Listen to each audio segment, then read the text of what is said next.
Blackstone presents Peril in the Pool House, a Chesapeake Bay mystery by Judy L. Murray. This book is read by Sarah Mollo-Christensen. Chapter 1. Why are you acting so restless? Joe McAllister leaned over Helen Morrisey and whispered in her ear. Not sure. Something about tonight just doesn't sit right with me.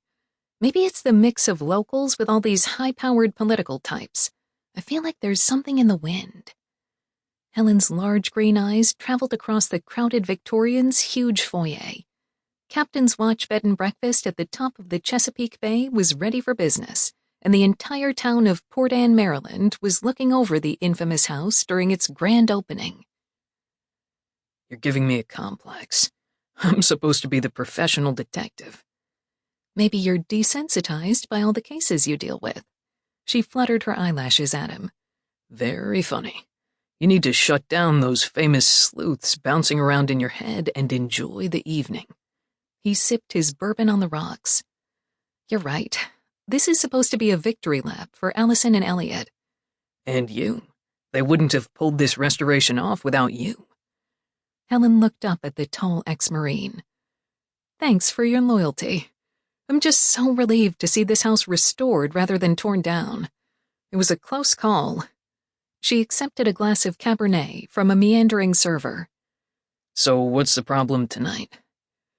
With Eliot running for state senate, their guests make strange bedfellows. Do you see that little old man over there dropping appetizers into his breast pocket?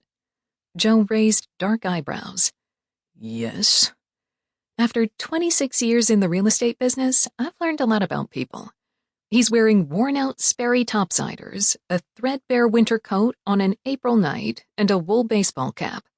You might assume he's down and out. She tipped her head toward the opposite side of the house. See that size 4 redhead standing in the living room chatting with Ronnie Mann, Eliot's assistant campaign manager? She's got a $3,000 Louis Vuitton handbag on her arm. Her haircut and highlights cost a mint and were likely done at a Rittenhouse Square salon in Philadelphia. She's wearing an original Hermes scarf.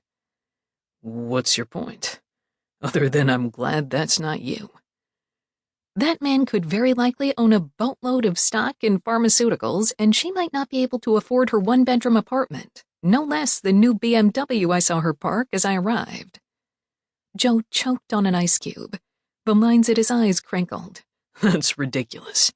She offered up a coy smile, her voice lilting. Just saying. I think you need some air. Sample complete. Ready to continue?